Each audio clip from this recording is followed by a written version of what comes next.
Hello there, this is Beth, and I wanted to share with you my Amethyst angel reading that I just came up with.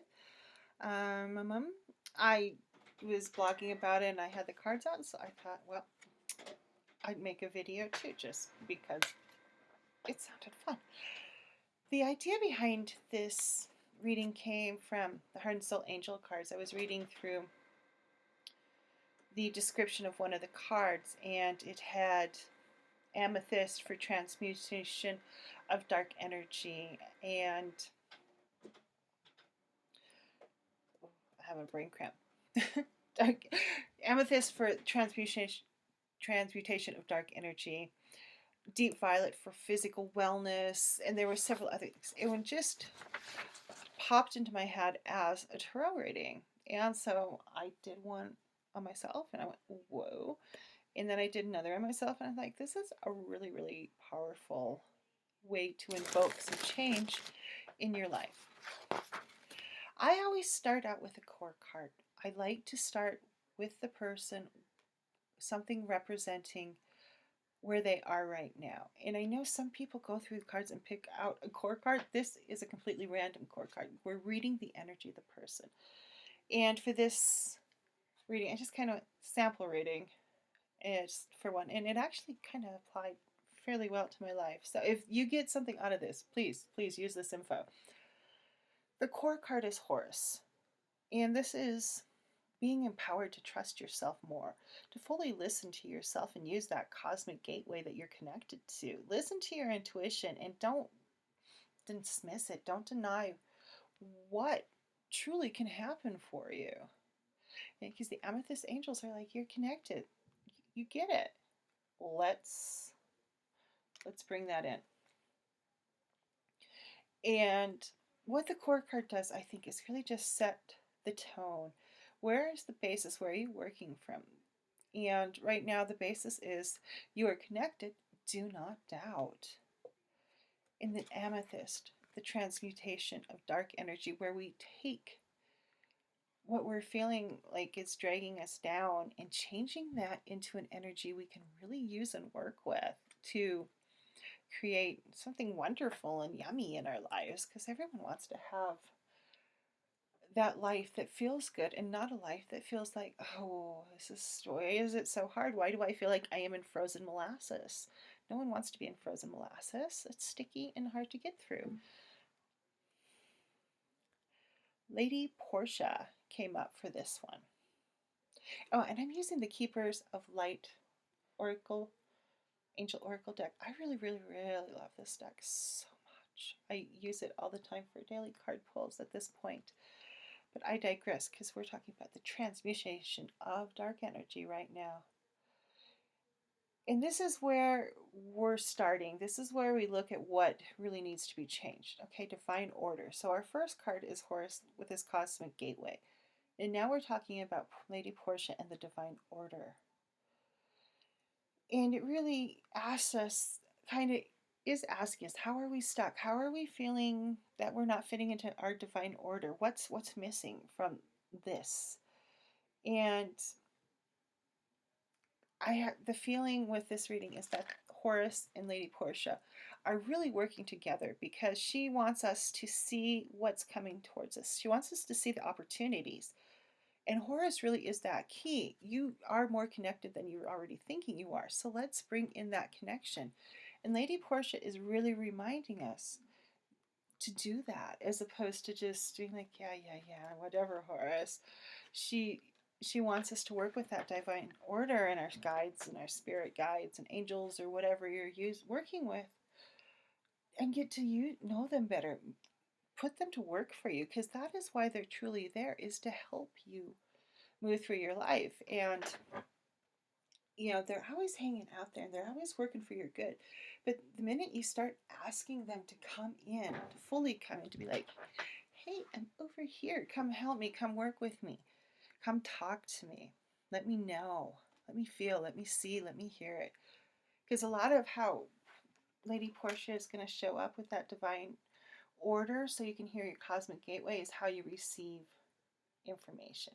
Some people are just going to know it. Some people feel it in their body, or some will see it, hear things like that. So don't get caught up in just seeing it. A lot of times things in are very visual. All this sometimes you don't have to. You can taste it, you can hear it, you can see it, feel it, know it, be it. So that's how we're going to transmute our dark energy, is to really get connected, to really use the energies that are already in our life. Which brings us to deep violet. And this is where we're looking at physical wholeness. How do we bring well-being into the body to help us on our journey through life? And we got, I always screw up his first name, Dwal, cool, Dharma unfolding. And this really feels like taking time to see the physical expression of the spiritual you. Bring in self-care, bring in movement, exercise. How do you move your energy in a physical manner? Get active in your life and let it unfold through that activity.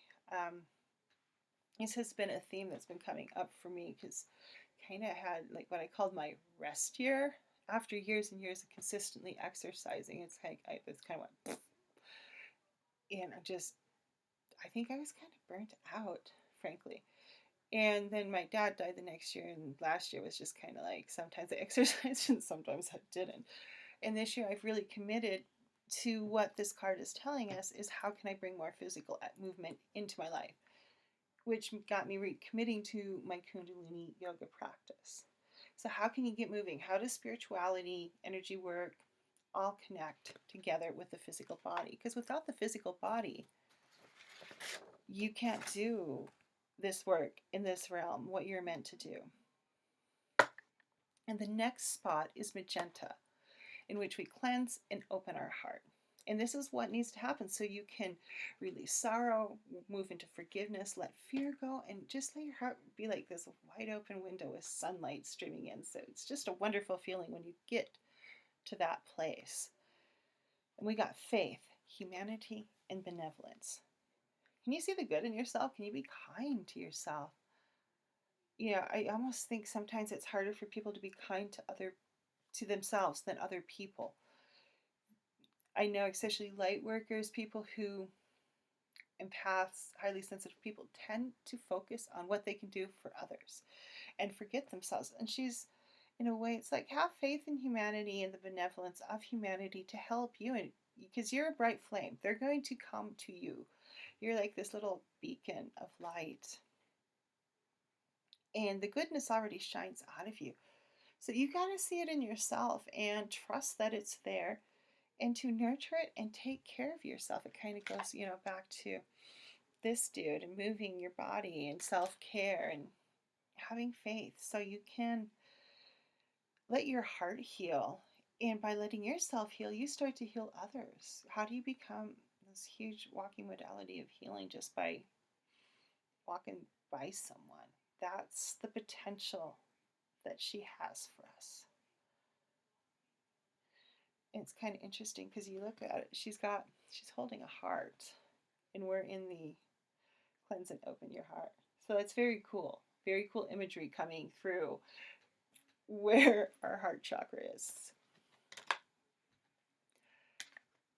The next one is silver violet. This is your spirit vibration. It's where your vibe's at, where your vibe is at, and how you can raise it. And I thought this one was very appropriate too, because we've got Archangel Michael, trusting heaven. You may notice there's a little bit of a trust thing going through here too. Trust, faith, know, divine order. But Michael is coming up in our spirit vibration. Can you trust? Are you willing to trust what's going on? Trust the process. Michael is working for you right now. He's helping you work through forgiveness. He's helping you cut cords where you need. I always like to think of them as like dissolving, not so much cutting. Cutting always seems so. And then you have like these open-ended wounds. I like to think of like not so much a cutting, but as like this dissolving of cords of what doesn't need to be sucking on me, is just whoop, dissolving away into the universe. going back to the source energy to be composted so we can put it back to a better use. And that's what Michael's helping us do. He's helping us raise our vibe. He's helping us let go of cords by dissolving them more than cutting them. Although, that's, he's got, we always think of that sword as cutting. It's like, we need the sword to actually cut the cord. I don't know. I often ponder these things, but it's not so much part of the reading. But he's helping us move out of these things so we can work to get that open heart and be healing for ourselves and for the world. I thought that was a good, it's like, once again, getting the heart there, the heart area. And the last card is potential. What is the potential outcome? And we got Diana, focused intention. So if we decide to take any of this advice and work through it and use it, what we're going to get is the ability to really focus in on what we truly want to do, what's truly working for us, what we truly know. And the more you get focused and zeroed in a good way, that is still open, we're still receiving, we're still seeing things, and we're able to be like, okay, I'm headed this way, but oh, I can incorporate this and not completely go off on a side path. She's going to help us get where we want to go.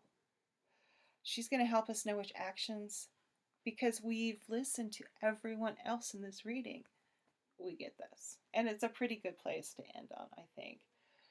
So the gist of this reading is like, you need to listen to what is coming to you. Realize how connected you are, because you are so much more connected than you think you are. And that by realizing that connection, you're going to tap into Lady Porsha and that divine order and be able to use that more to your benefit. And with physical movement, getting your energy moving physically in your body is going to help you spiritually expand out. So you can have that faith in yourself. You can have that faith in humanity and just be this wide open, beautiful heart who, even though you're so wide open in your heart chakra, is not getting used or doormat or taking huge hits of other people's negative energy. It just filters it through and lets you shine. Archangel Michael is helping us raise our vibe so we can do all that. All those other cards. It really helps us solidify those because we're resolving, we're releasing. And then we get our final outcome of being able to focus in where we want to focus and have that kind of, not drive, drive's not the right word. I want to say focus, but I'm looking for another word other than focus. Be able to know where we want to go, know what we want to do, and be able to roll with changes and know that, hey, sometimes it starts out one way, but then it starts to change into something else because we learn more, we know more, we're more connected. So let it happen. And that is the Amethyst Angel overview reading overview. You can work through this reading on yourself, or if you want to, you can always go to the links below and book one with me, and I'd be more than happy to work with you in this reading. It's so fun and it's so powerful. I like that it tends to have like a joyous quality to it that is very loving and very caring. Lots of compassion comes out in this reading. So thank you so much for watching and much love. Bye-bye.